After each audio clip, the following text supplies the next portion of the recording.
The following episode of The County Seat was recorded on Thursday just prior to the House leadership announcing that they were going to delay consideration of House Bill 441 until a later session. We've decided to air this program anyway as we feel the issues surrounding this bill are extremely important and should be debated in public.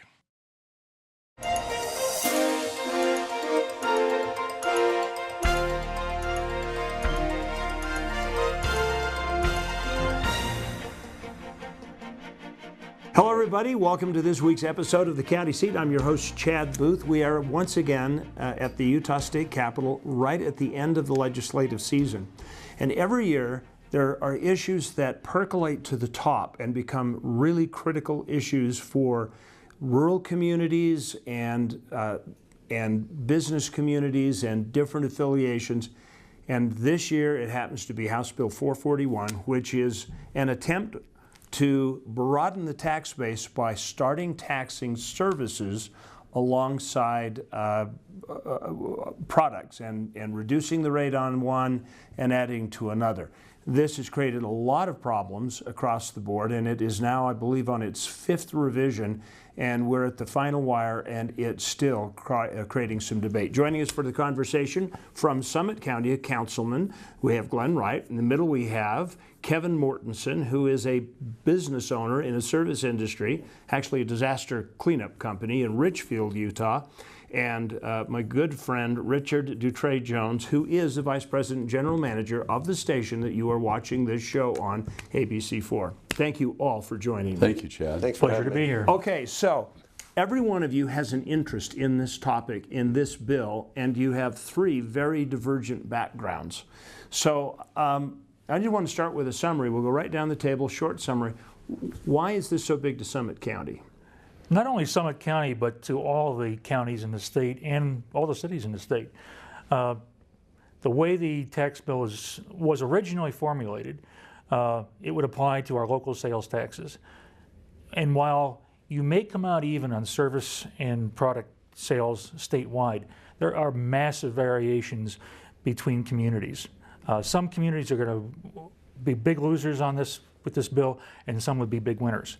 And the fact that we couldn't tell who were going to be the winners and the losers up front made us very reticent to support this bill. But your concern, Glenn, was really that particularly in the case of Summit County, most of your sales tax is generated through visitors and tourists, and that burden would then start shifting in the services to the full-time residents, and it would become an undue and disparate? Absolutely, and not only that, it'll be shifted to services, but the services will not outweigh the money we get the tourists are paying. A typical tourist comes in, they spend money on lift tickets, lodging, restaurants. Those are three very big items. The services they might buy while they're in town, maybe a ski lesson, maybe a spa day, doesn't offset that the sales tax we gain from those first products at all. Great. Let's move over and talk about you as a businessman in Richfield, Utah, in the center of Utah. Why is House Bill 441? You know what? I think I speak for the majority of small businesses in the state. When I look at this looming over our heads, what we see is a huge government bureaucracy looking to reach into our pockets. We've got customers that are concerned. When you look at our sector, you got everything from a $12 haircut up to a $10,000 disaster loss, or $20 or $30 or $40 or $50,000 disaster loss, and now we're looking at having to tax those. You've got regulatory requirements that are going to come right along with that.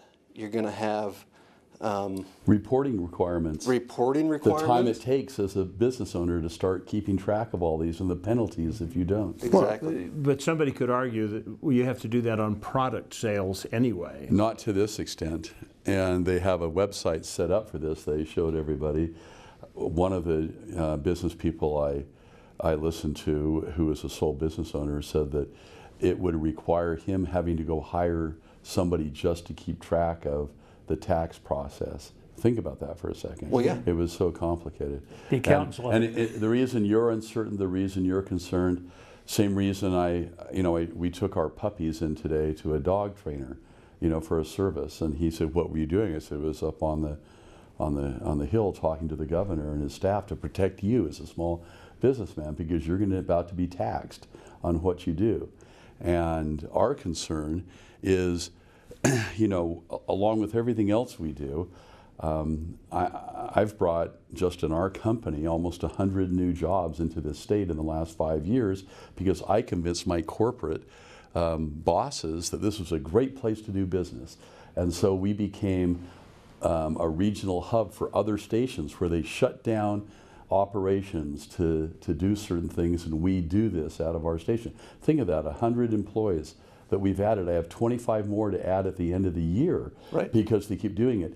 This will end all of that. And look how this is going to affect it. You sell advertising. Right. So you've got your businesses that buy advertising from you have this much money to spend. That's right. And they've already budgeted that. That's correct. So if they add a 5% sales tax, then you have to add that onto their bill, and they're not going to increase their budgets by 5%. They're not going to pay us, so they'll make me eat it. They're going to decrease their buy by 5%. Exactly right. So what are your margins? 5–10% well, as a company? and then you're talking, you lose even more, because the compliance costs. if you understand what's happened in advertising over the last, because of the diversity of advertising, the actual advertising in Utah being spent on not just television stations and radio stations, but in small newspapers, in your local, in the things that you get, it's all been reduced by 60% over the last 10 years.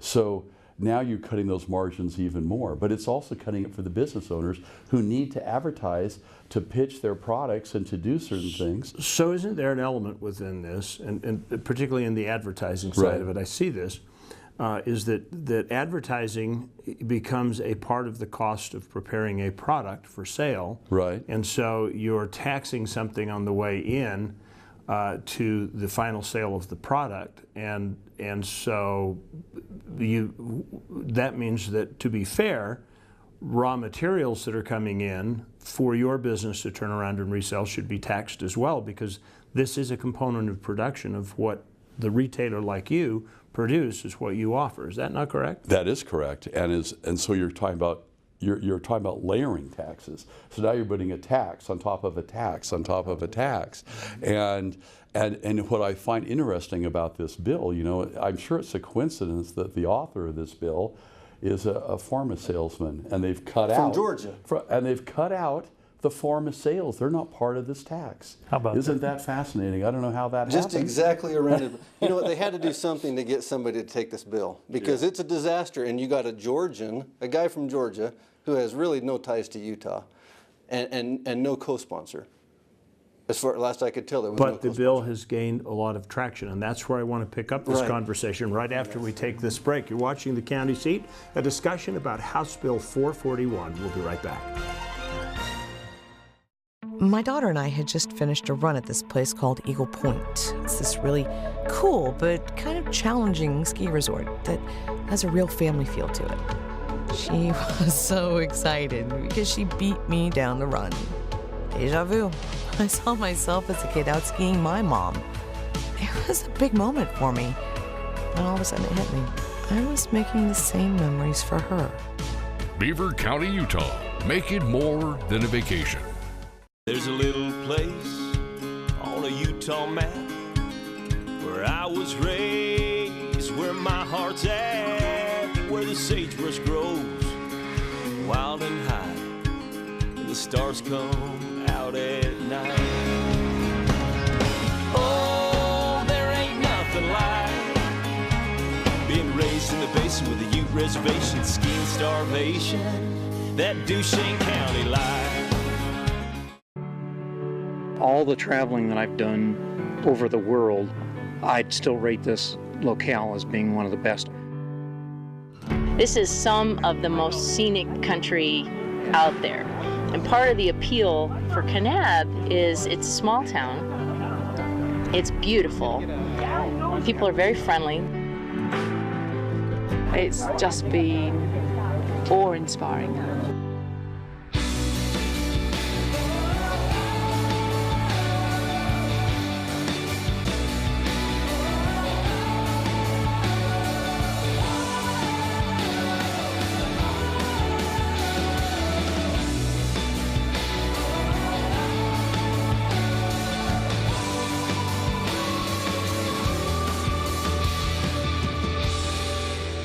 You just couldn't find a nicer place to come.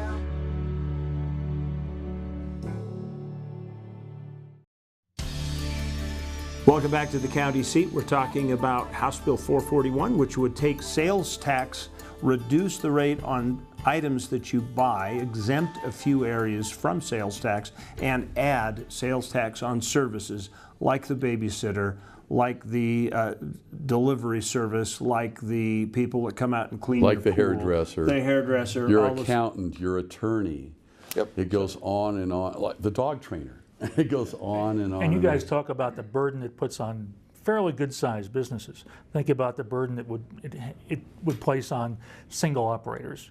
Yeah. I think all that's going to do is drive those people to cash transactions, and we will not gain the sales tax from them, and we'll probably lose their income tax. Well, and I'll tell you something else. What was the most telling to me was listening to the head of the CPA Association for the state actually state in the committee meeting to the committee that their clients have said this will drive them out of the state. You know, our concern, obviously, in our case, is we want to bring business to the state. We're pro-Utah. We want this to be a pro-business state. We believe that this will harm the economy across the state. Now, unintended consequence, but certainly that's what's happening. This doesn't feel, there's just too many negative Well, look at this. effects How of can bill. it not? If you've got, what's the tax, 3.5%, 4.5%? They're talking about 5%, 6%. When you make a tax, you make a vehicle, right? That's going to change. When they need money, they're going to add to it. So who knows what that's going to become? Right. So you go to a small business and you're going to have a serviceman come to your house and he's going to charge you $100. And now that's $100. But now he has to charge $105. Then he has to add another $5 because he has the compliance costs associated with that. But he's also bought advertising where he's paid 5% tax, so he's got to add that. Right. Then he bought a truck and he has to have that serviced. So he goes and pays that tax, so he has to add that to the bill. And then he's got all these other expenses that come with running a business, and, Right. and you're taxing all of those. So he's not just charging you the extra 5%, he's also paying it every time he pulls out his wallet. And you're bringing up a great point. And so when they say, oh, this will take the average taxpayer making $60,000 or less and give them a $600 savings, that isn't true at all. No, in fact, that's a complete fabrication. That is, they just made that up. But somebody could argue, on the other hand, that you're already paying for the oil filter on that service, on that company truck that you bought, and so why not just be paying it on the service part of it as well?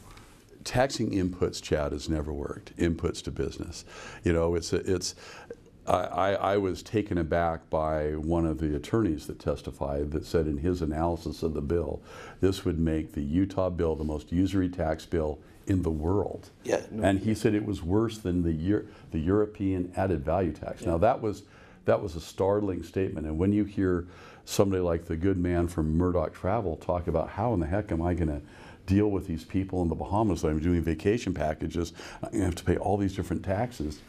It doesn't make any sense. Plus, the house there's already been an evaluation by the House looking at it, and it was $250 million in added tax that was coming into the process. Let's remember, this bill was not revealed until late Wednesday night a week ago, okay? Less than 2 weeks before the session ends, and they want to do a massive sweeping tax bill. Contrast that when Governor Huntsman did his income tax reduction. They spent an entire year of public meetings, meeting with business people, meeting with everyone. They went through that in detail, public hearings, and they did all of that before they even started on the bill to make the process work. This was done under the cover of darkness, and then boom, it comes out. Even the Senate didn't know about it. So I want to ask you a question, Kevin. You're a small business in a rural community it's not tiny, but it's pretty small. Right. The there are two issues. There's disparity of service. How many attorneys do you have in Sevier County? I think there's about 8. There could be more, and I apologize if there's more. But look at Paiute County. There's none. Mm-hmm. Paiute County, there's no CPAs. There's no service providers. There might be a couple dog groomers. Yeah. So they're actually in a place where they're just basically not going to have the ability to make up for services when the sales tax get cut. So the second question, I'll let you start, I'll let you guys add to it. Okay. That second question is, in your opinion, knowing lots of really small businesses, are we going to create a black market? Absolutely. Like you mentioned. Absolutely. You know, I'm a business coach, and so I talk with a lot of business owners. You've already got a cash market in the state. Look at the marijuana industry for one. You can't bank with a marijuana dispensary. You can't go to Zion's Bank and open up an account and run your dispensary through Zion's Bank because it's illegal. It's against federal law. So it's a cash business. So these guys are out there running all cash, but if you look at their books, they're broke. Great point. And what about the barter services? I'll trade you my service. And that's exactly where I was going. And you're going to see that be the next thing that really goes, where you don't see any trend. You go, where did all that money go? You know, I just don't understand the thought process. This bill is 230 pages, and they just added more last night. Okay, so it's up to 257. So they added more. You can't keep up with it, but nowhere in there does it say that a service business is no longer allowed to set their prices. Do you think there's a public appetite for us to be making some changes in taxes? Do people feel like they're over sales tax? There's no appetite to change taxes except to go down. Look, they keep talking about broadening the base, right? The worst thing you can do is let government broaden its base because it's just going to get bigger and bigger and bigger and bigger. We don't need to broaden the base. We need to send government to the gym, and they need to lean it out. I really think that this bill, if the Senate takes this bill and tables it, I really believe this. I've been over next door chewing off ears. Whoever wants to be governor should stand up and take a stand against this bill. This is a leader maker. I agree with you 100%. 100%. I think you're exactly correct in what's going on here, and I just don't think you don't do things like this. They actually said in open, in the only public forum they've had so far, they came out and said, we need to pass this bill and then we'll work on it later. Now, what did that sound like? I think we've heard that before. Well, I believe that was what they said on the health care bill. If you like your doctor, you can keep your doctor. In that room, when that happened with among the 500 people or whoever's in there, an audible snicker went up above the room when that happened. It's hard to believe that we're hearing this in the state of Utah. It really is scary. I think it's incongruous with our state. I think they knew right up front that this was going to cause a storm of protest, and they just wanted to. They thought they could, and maybe they can, slam dunk it through the legislature with very little notice. And that is my biggest problem with it. If you're going to do a major tax reform like this, as you said earlier, we need to have a lot of research. A year of conversations about it, so we all understand what. Can we hold the elephant until we come back from a break? We do have to pay for this show. We're going to take a quick break. We'll come right back. Well, you're going to be taxed for that, Chad. Yeah, I know. We'll be right back on the county seat. There are meetings, and then there are gatherings. At the Davis Conference Center, we know the difference. Turn your event into something more than just another business summit. With over 70,000 square feet of flexible meeting space, state-of-the-art presentation amenities, and inspiring architecture, the Davis Conference Center is designed to deliver stellar results in a majestic setting. Take your convention to the next level. Schedule now at davisconferencecenter.com.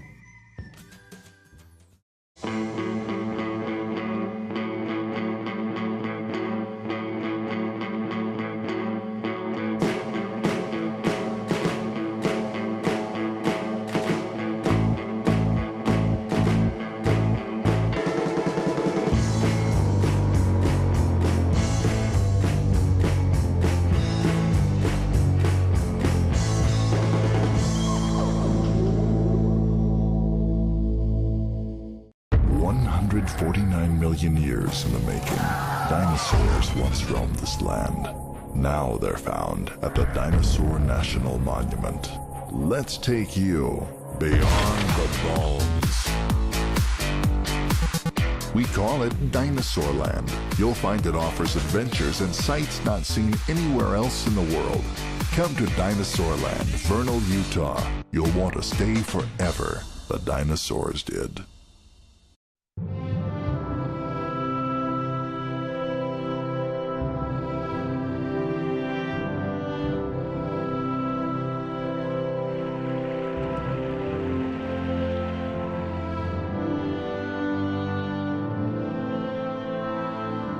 In a place that is beyond words, there is nothing to be said, except take your time in Bryce Canyon country.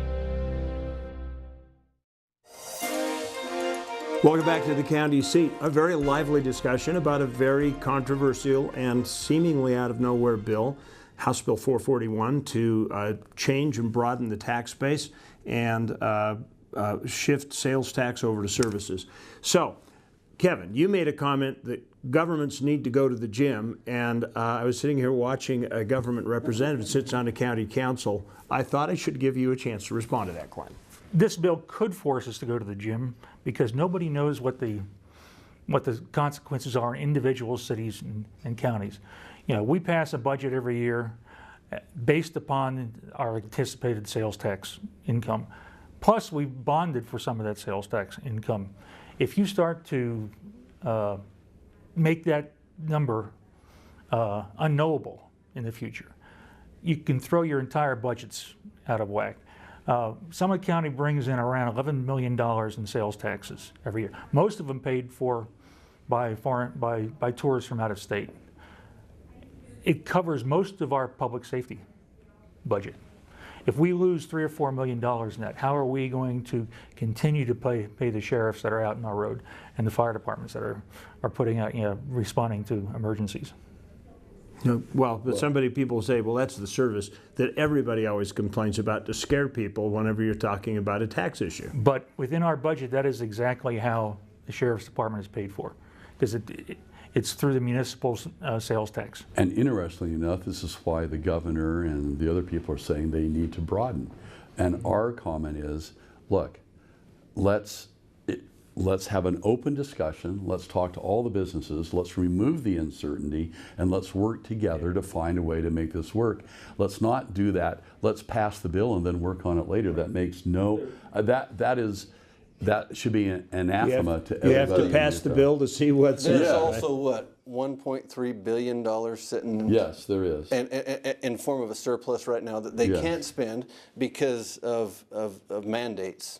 So change the mandate. So Senator Sandel sends me an email this morning. He says, no, we don't have a revenue problem. We have a revenue source problem. And I said, absolutely not. That's a crazy argument. You have an allocation problem. Exactly right. And so the cliche should not be broaden the base. The cliche should be reallocate. Reallocate. We should be talking about reallocating. So you're actually talking common sense, which is what we would expect. Well, that from doesn't you, exist around here.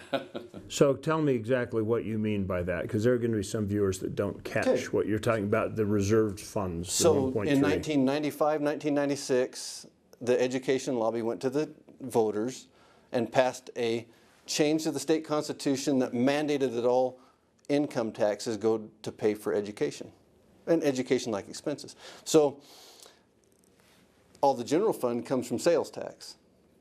And that's falling short. Why is it falling short? It's because the free markets will always find a way to avoid taxes, always. And that's going to happen with this bill too. The free market's going to find a way to avoid it. So instead of charging 6% sales tax on something that Home Depot sells for $100, the person's going to Amazon and buying it for $20. Even if they charge a full sales tax, they're only getting taxed on $20 where before they were getting on $100. So that's affecting them. And they have to address that issue, but they still, because of income tax, have a huge surplus because the state's been doing well. And why is that? Because more jobs are coming to the state, because the wages are going up. Exactly. You can live here. We're paying higher wages. We're doing all those different things. So you take that all away, you do this, you affect jobs.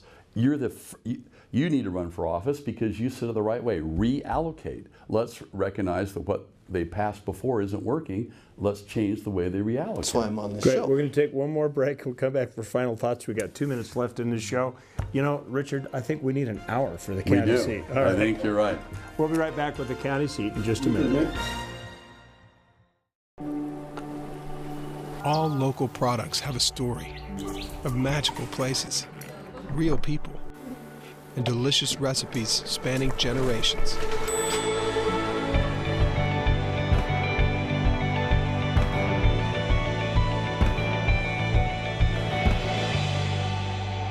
So go ahead and discover flavors you've never tasted and friends you never knew you had. Utah's own Discover local food. In our world, the sun shines on high adventure, and new experiences are yours for the taking. And everything in you looking to play outside the box. Cedar City, it's time to play. Utah has a national treasure where winding canyons stretch to the horizon, where nature forms elegant structures, and where iconic monuments of the West stand tall. Visitors around the world come to get a glimpse of southern Utah's legendary landscape and landmarks. Join them and explore San Juan County, Utah's Canyon Country. The Utah Farm Bureau began as a collection of farmers supporting each other to raise the food we enjoy. Today, Farm Bureau membership encompasses everyone, whether ranchers, growers, or just everyday folks like you and me. Members enjoy discounts on items like vehicles and ATVs, or insurance that's very affordable. You don't have to be a farmer to join, and dues are small, but together we make a big difference in keeping our food supply local and abundant. Join Utah Farm Bureau. Welcome back to the county seat, our discussion about House Bill 441. Final thoughts, Glenn. There are so many unknowns with how this bill will affect cities, counties, taxpayers, tax collectors, that this has to have more extensive discussion among all the affected people in the state. This needs to go back to interim. It needs to have a thorough discussion throughout our society. Okay, Kevin. That's right. Call your legislator and tell them to vote no.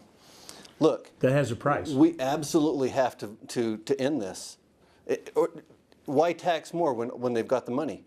Instead of going out and getting another $1 billion on top of the $1 billion they already have, let's just change the law that says that money has to go to education, and let's put it where we need it as a state, because we've got it. We've already given it to the state, and now they're telling us they can't use it, and so they want more. Well, that's stupid. They're afraid of going up against the education lobby, and I get that. We want to support the schools. I'm the biggest supporter of schools, but you've got to stand firm. You have to do what's right here. And I hope that the legislators, anybody watching this, will just realize this is a leader maker. Whoever decides to stand up against this could be the next governor. All right. Richard, final thought. Perfectly said. I couldn't say better than that. It's too fast. They need to assess it. We have the money. Just redo it. Okay, very good. Gentlemen, thank you. This has been a really good conversation. I appreciate it. Folks, I'm going to encourage you to share this in the last few days of the legislature. Don't wait till tomorrow. It's already on YouTube, so go there, find it, share it with your friends, and remember, local government is where your life happens. Be engaged, be part of the solution. We'll see you next week on the County Seat.